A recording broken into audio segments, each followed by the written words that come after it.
The Brisbane Olympics have been given the green light, with the government introducing legislation designed to steamroll planning laws that could hold up projects. The bill aims to streamline the delivery of infrastructure, including the Brisbane Stadium and National Aquatic Centre at Victoria Park.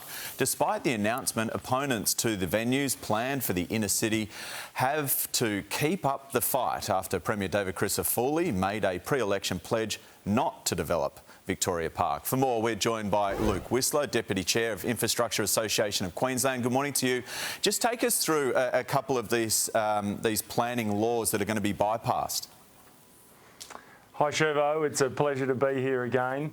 What we know is that there's a lot of layers of local and state planning that start to cross over each other and create duplication. What we need right now, and IAQ welcome it, which is a streamlining of those and that coordinated approach that we've spoken about before. This really starts to lean into what's required for our limited time frame ahead of us.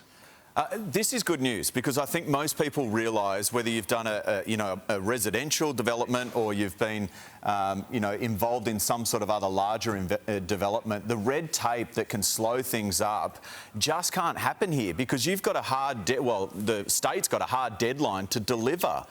If you didn't bypass these planning laws, essentially, could it not happen? What have we got, Shervo? We've got 7 years to opening. That gives us 6 because we need a year of testing and planning and testing and preparation. So planning is one element, and concurrently to that, we need the right people to turn up through that procurement process. We've got to design it, and then we have to build it. There's certainly a lot of tasks involved, and pulling it together in a streamlined manner is really what's required. And I think it's really important to remember that it isn't uncommon for major events and also major projects to have this type of approach.